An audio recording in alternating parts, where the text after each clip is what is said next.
Hello and welcome back to Let's Play Deadfire with me, Don. Yeah? It looks like if we throw some spark crackers right about here, it should lure Vector out. Or not.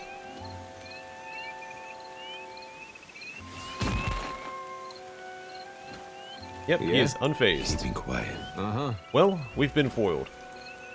Let's return to this ship. I'm going to swap out Jody for Aloth, because the one in my current party setup has a decent mechanic score. Then we'll continue exploring Tikawara.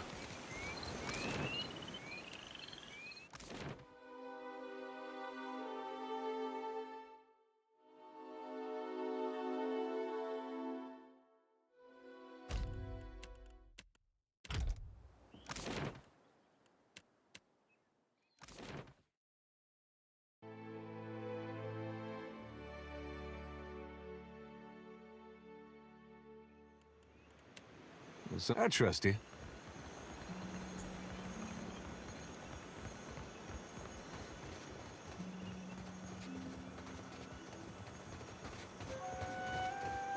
Your orders still as a bond. Speak freely. Hey there, buddy. Got it. Welcome to the crew, Miri. While Miri is following you around, receive a bonus to intellect, and enemy weapon attacks against your party will crit less frequently. Aye, aye.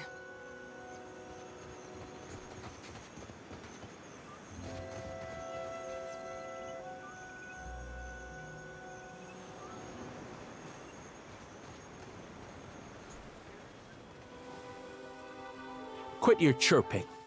I have no fish for you. Full tides. The fisherman lowers his head in greeting, wipes his hands on his sarong, which is modeled with fish guts. He doesn't meet your gaze. Why are those Lagufaith caged? Himwihi and the other Mataru found them when they explored the island. He looks at the creatures with mingled trepidation and disgust. They bare their teeth in response, flies buzzing around their clouded, gunky eyes, and the dull patches on their scales. Said maybe we train them to build. And if the soil and sea are misers here, then we eat them. He shrugs, scratching at his incurved belly. I do not believe I have ever experienced hunger so great that I would resort to eating Lagufath. A shiver sends a ripple through Palagina's feathers. He blinks at your companion impassively, glancing toward the sea with an air of mild impatience. What can he tell me about Tikawara? The high tide is stingy with fish, and the low tide even more so. He points down the beach to a lonely wreck strung with a few scrawny fish. Farewell. I'm listening. Just say the So word. we can't bust them out if I want to. It is a bad omen to have a priestess so young. Age is no assurance of wisdom. Remember Anna? Still your tongue. Amira's winds will surely carry your words. The village starves, and you hide Kowiki fruit? I hide nothing, you bloated pufferfish. Traitor! Gatty's jaws will close around you! Confess, Tamao, or will you let good food rot? A young warrior's forehead is furrowed with lines and beaded with perspiration. He stands over a man bound to a pole. Does mine look like a full belly, idiot? Question the rest of the Raparu. We all hunger. Every word out of the bound man emerges as an agonized wheeze. He glares up at Makumu. Disgrace. Any other Raparu has worked 10 times in a day what you have in your life, and they do not complain. The warrior pulls a dagger from his belt and thumbs the tip thoughtfully. Blinking, he turns to you wearing a bright, friendly smile. Another outsider. You visit Tikawara in hungry times. Makumu sighs through his nose. For what do you make of this hagfish, huh? Will Tamao confess if I tighten the ropes? He gestures to the bound man. I take it he's done something wrong. Pakeho caught this wretch stealing the last of the Kowiki fruit. The tribe was to feast on it for a harvest ceremony. I stole no Kowiki, but I wish I had. I would have hid it somewhere most unpleasant. He bares his teeth in a defiant grin. You hear this? A second chance we give, and Tamao throws it in our faces. Makumu holds the blade level with Tamao's heart. He's done this before. Lied and stolen? Akira. When we have food, he takes more than he deserves. He steals baskets and pots, and even pilfered a spearhead from a warrior on the hunt.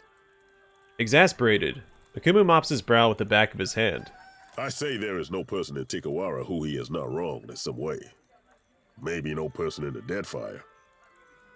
What say you, Tamao? I say I deserve what others have in plenty. Shade, a full belly, a moment to kneel on cool sands. He glares up at Makumu. We stopped being a tribe when Ruanu dragged us into the path of the outsiders. Now we can only save ourselves. You shame us, Tamao. To return in your next life as a coconut crab would be too kind. Makumu stamps his foot, kicking up a flurry of dust. What was this Kawiki ceremony? We would have eaten the last of the Kawiki as a tribe. This way we give our thanks to Kahopa, the eel of life. His eyes go downcast. Now this cannot happen. Our harvest fails because this one puts his empty stomach higher than the gods. Gods or no, harvests fail all the time. This may be so where you come from, outsider. Kahopa will see to it that Tamao's next life has him crawling on his belly as the snake he is. Would it make things better if I had some spare Kawiki fruit on hand? I say, missing food is not the problem. Tamao betrays the tribe, dishonors the Reparo, denies all of us Kahopa's mercy. He winces, as if ashamed to even discuss it. And he will surely wash back into our nets as a mudfish in the next life if he does not tell us where the Kawiki fruit is. He raises his voice again, just to be certain Tamao hears it. I might have an old primer on Raotayan naval punishments lying around. You could give those a try. You speak like an outlander, but your face is of the tribes. He frowns at Maya. Forget I said anything. So you have your guilty man. What's to be done? Pikeho's word is enough to give Tamao over to the waves. Makumu faces the beach and touches his brow. Oh, perfectly civilized. Go on. Maya strokes her chin and nods. This is our way. He blinks at Maya.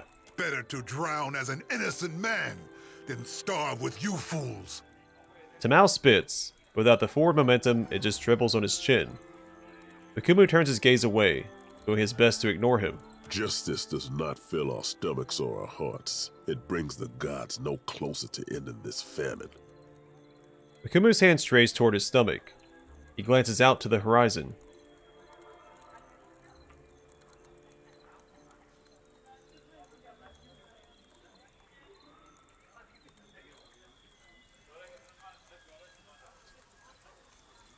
I don't want to be dismissive, but I also don't owe the gods a favor.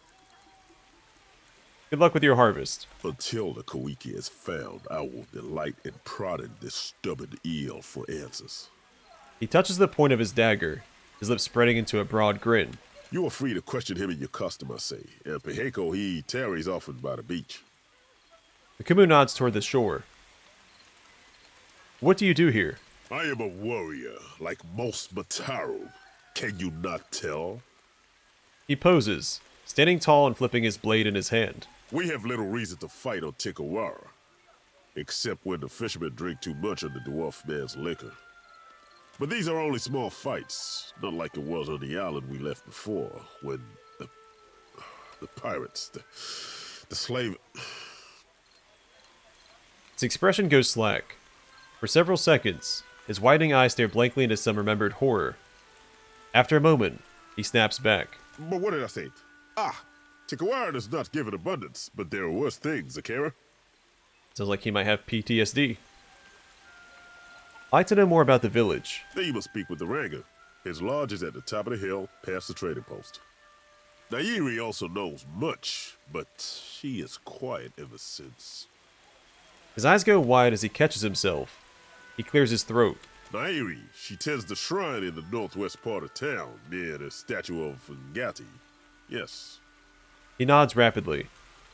Farewell. The bound man casts a wary stare down at you, his arms tightening weakly beneath their restraints. Don't know how long a man could last out here like that. You look at me for what? To watch me shrivel up in the sun? It may be a trick of the light. The man's emaciated scowl does not appear shriveled. You stole the last of the tribe's Koiki. If only my brain and belly had coordinated. I say I would have tried sooner. He glances longingly toward the hut north of the Rangas. Pikeho hates me because I insult his puny catches of fish. All he does is weigh down his boat. For this, he accuses me. What's your side of the story? Pikeho says I was skulking by the drying hut north of the Ranga's home. Ikira, this is so. I would have taken the Kohiki, but it was already gone. Can you think of anyone else who might have taken it? It is said the Roparu share one empty stomach. Blame any of them, I say. He grimaces down at his lean frame. The tribe drives me out like jerky because I am hated, not because I am a Kowiki thief. Tell me about yourself. I have seen better days than this. He grimaces up at you. I labor for the tribe, but our Ranga saves the best of everything for his warriors. For what does a warrior need with a full stomach when we are not at war? Mal shakes his head and scowls. I had some questions. Then maybe you ask someone with both feet on the ground. I need to conserve my strength. Farewell.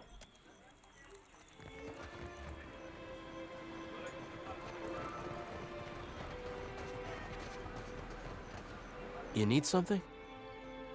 The fisherman scratches his cheek, dusting it with glimmering scales.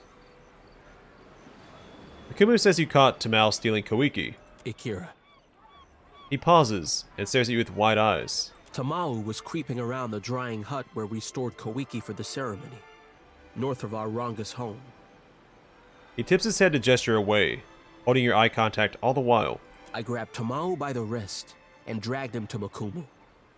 We found all of the Koiki were gone. The snake brought this on himself, I say. Now Makumu will deliver him to Tangaloa's maw, where he belongs.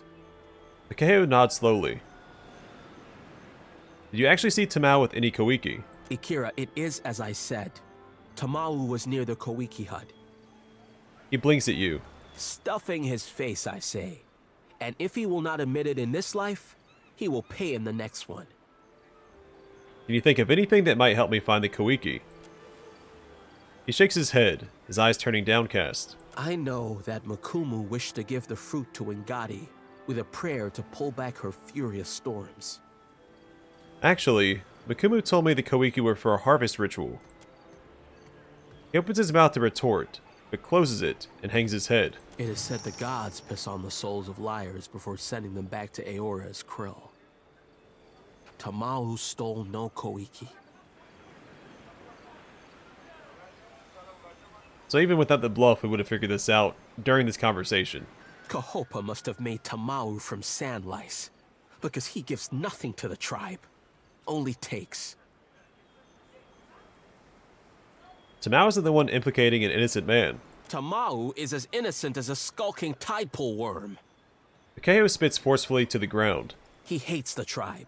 Pity and charity fill his belly and shell pouch, and he has not strained a muscle to serve anyone but himself. Takeo balls his hands at his sides.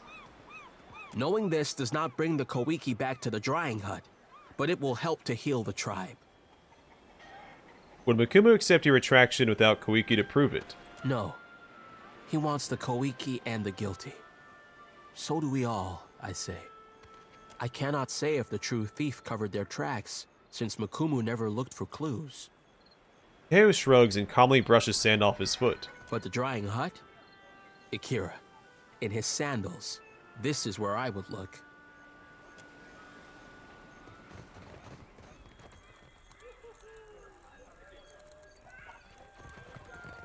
Yes. Hello. Whatever you need, I can help. He speaks with a false poise of someone who spends a lot of time practicing in front of the mirror. Takeo was lying. Tamao didn't steal the Koiki. What say? Vakehu speak through a false blowhole? Akumu narrows his eyes. Prove it. Show me the real traitor. He opens his arms, gesturing to the surrounding huts. I don't have any hard evidence. Yet. Do not waste my time, I say. Akumu folds his arms and frowns.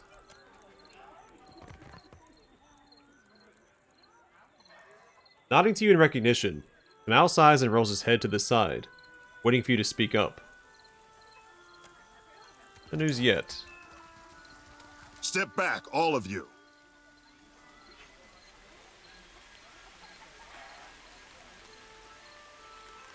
The broad-shouldered Amoa at the center of the huddle takes a cautious step back. His gaze never breaks on the tribesmen who have him surrounded, and his hands never stray far from his weapons. You've all got the wrong idea. I'm waiting for a shipment of sailcloth from the homeland. Is that going to be a problem? His expression turns stony as the implied threat crosses his lips. Then what say you about this?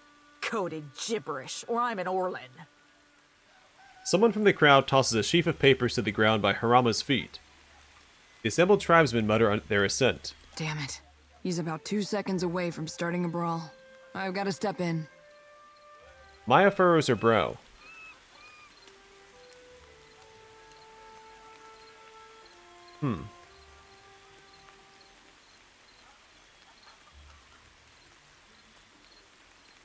I'll follow your lead.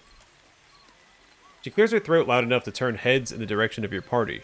One against a mob isn't exactly even. Ever heard of a fair fight? I don't want to get into a fight. Maya cracks her knuckles and rolls her shoulders. Ha! Company warships blow our canoes to splinters, and you call us unfair? You foreign imps are all the same. Turning to you and Maya, Rama gives away no recognition other than a flicker of gratitude. What seems to be the problem here? As surely as sharks circle spilled blood, this one has been casting an unwelcome shadow on our village. One of the villagers steps forward and gestures to Harama. We found coded documents in his quarters, and he defended himself with lies. Outsider spy. Mutters of assent rise in volume from the assembled villagers. What makes you think it's anything nefarious? Because Rauatai hungers after these isles, like a tiger lurking in the tall grass and whetting its chops. If you townies are dumb enough to go blundering into an alpha predator, you deserve what's coming to you. Maya squares her stance and shakes her head. Who are you to speak in his defense? And who is your traitor friend who postures like she is not one of us? Jeers and rude gestures fill the air, many of them aimed at Maya.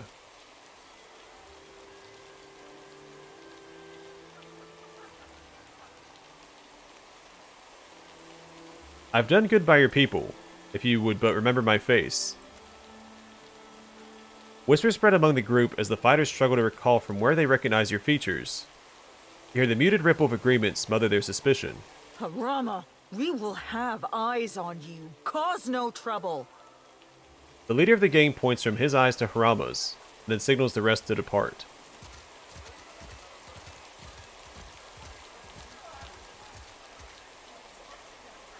I owe you thanks for that, stranger. The big Rauataian stands at ease and looks you up and down, nodding with approval. Now here is a welcome sight. He turns to face Maya, and a smile brightens his features. Is that little Ashiza? Hop over here, you old terror. Harama opens his arms, and Maya's bird darts enthusiastically closer, pecking at Harama's shins. Ishi town. You don't know where he's been. Maya arches her brow, smiling in spite of herself. Don't I get an introduction? Captain, this is Harama. We were shipmates on the Flying Buttress. She nods to him, their eye contact lingering an extra moment. That's a word for it. You could also say we were... Loyal servants of the homeland. That's enough out of you. Maya touches her brow and shakes her head, hiding the hint of a smile. Afraid this isn't a social visit. This comes from up high. She passes him a roll of parchment. His demeanor hardens the moment he unseals the missive. Warming his tongue over his teeth, Rama lifts up the parchment to view it against a light source. Atsura's up to his tricks again, I see. Thank you, Maya. I've been waiting for this. That sounds malicious. Maya, why is he asking? Rama squints at you, hesitating to say more. Captain, later. I promise we can discuss it later. I guess we're done here. It's been, well, sort of like old times. In a good way. Maya grins, letting her hands on her hips. Especially seeing you coming and going again. When the dust settles, maybe we could... He trails off, shifting his weight. I'd like that. Ishii misses you something awful. Say no more. Good luck in your travels and other adventures. Ishiza, you keep your feathers clean. He salutes Maya and steps back with a wink. I need to check in with Atsura. Mind if we take a detour to the Brass Citadel? Maya raises her brow. Reporting in on your mission, I take it. Something like that. Atsura probably wants to make sure I'm not wasting too many resources on his little errand. Nothing to worry about. Maya shrugs, gesturing to be off. You probably have some questions about what we've been doing. Maya sighs, nodding. We found Harama in quite a state, didn't we? It's no wonder you'd be curious about what's going on. Harama is a sociable type of guy. Getting to know people is as easy to him as breathing is to you or me. Atsura set him loose so he can get to know as many people as possible. He's a spy. That's one way you could put it. He's keeping an eye on Tikawara. Who comes and goes, what sorts of things they discuss. Atsura is committed to a more peaceful Deadfire. But he's just one man. He needs good people to shoulder the burden with him. So Harama is just eyes and ears. Only Atsura knows for sure. Harama might not even have all the facts. I certainly don't. What's to stop me from telling Onikaza and Aruihi about this? Don't be dense. They're smart enough to assume that Rawatai has spies. And if they're really smart, they're spying on us too. Though I doubt it. That mob said he had coded missives. Was that true? Maybe. Probably. Maya shrugs. Let's just say we're not the first people to deliver Harama a missive that looked like one thing and read like another. What have we been delivering, Maya? Truthfully? I don't know. They looked like ordinary documents to me, but I'm sure that's how Atsura wanted it. Atsura has a new code for every hour of the day. He probably has cipher keys tattooed all over his body. That's all, for now. For what it's worth, you're doing a great thing for the Deadfire. You'll see that someday. Let's be off. Yeah.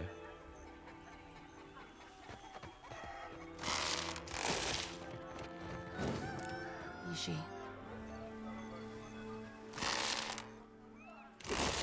Speak freely. Afraid not, Captain. This is woven from Kaora's reeds? Kaoric? Or Kaura. A hardy but flexible material smelling of sea salt. Speak for. Give me the order. Wait, we've already seen this. Right? No. It is different. Let's go to the Kwaru hut.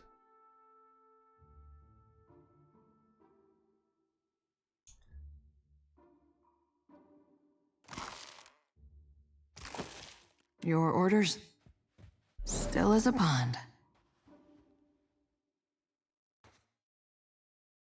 How may I help? I'm listening.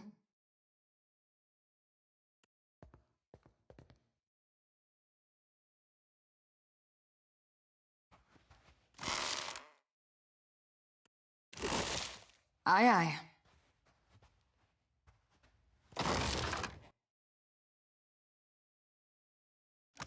Rongi's journal.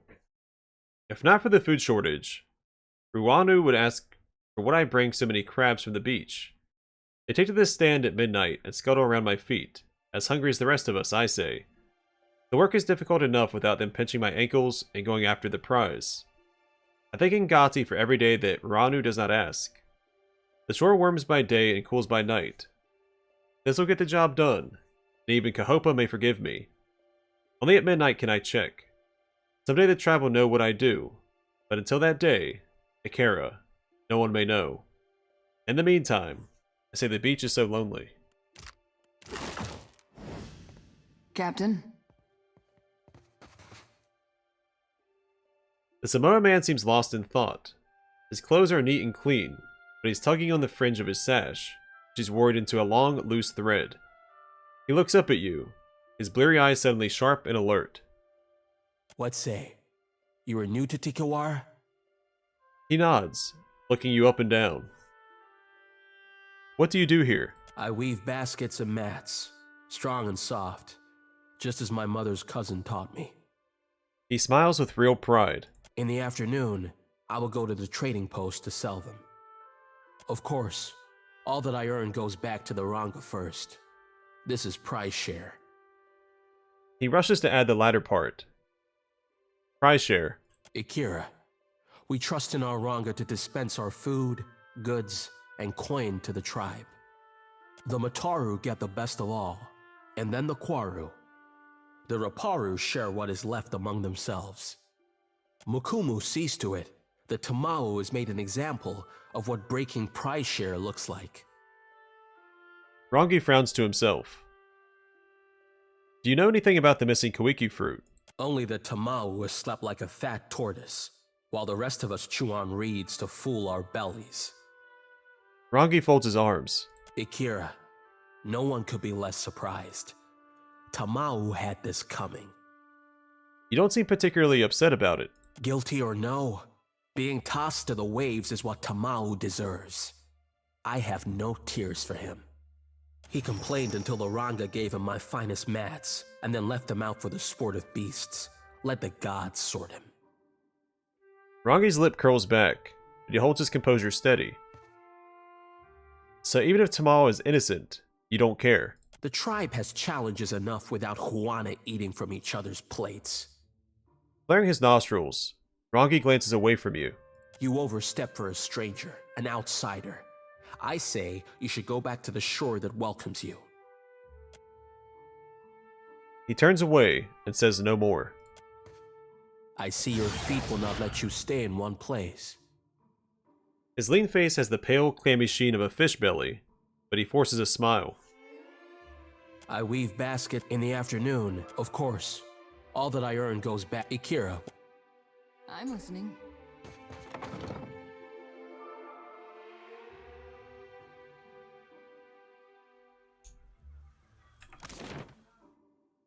Can do.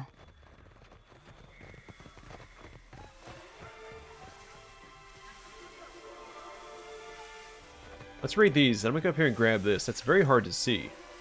It looks like a sword just laying there. On it. The bas reliefs have been worn smooth in some places, and crusted with patina in others. The statue depicts a voluptuous woman with the head of an anglerfish. The paint is thick as if freshly applied. Speak freely.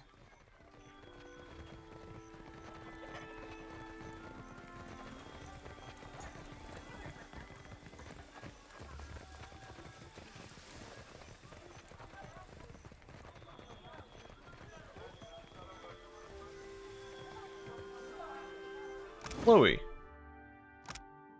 While Chloe is following you around, you're more accurate with melee attacks, and your party gains additional defense against attacks that apply afflictions.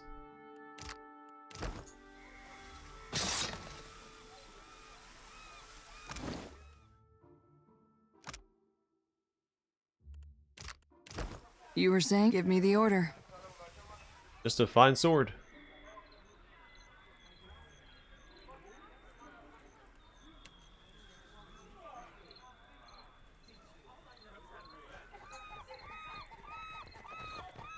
Ishi, quiet time.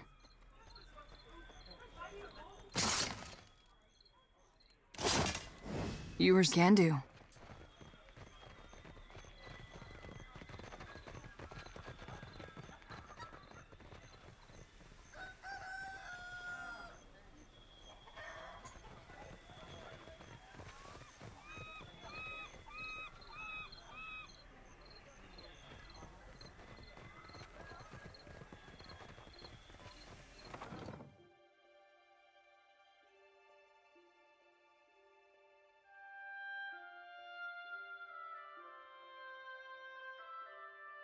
Speak still as a pond. Amir's winds blow bitter today, outside. Let's go. Speak freely. I'm listening. Ishi. Quiet time.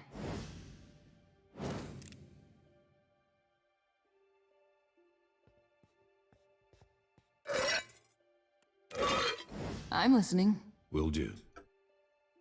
This looks like a smaller, older version of the statue outside. The wood is smooth and mottled with water damage. You were saying? Aye, aye. Alright, I'm gonna call it here. Next time we'll speak with Nari and continue around Tikawara. See if we can't get to the bottom of the mystery of the missing Kawiki fruit. But for now, thanks for watching. I'll see you guys in the next one.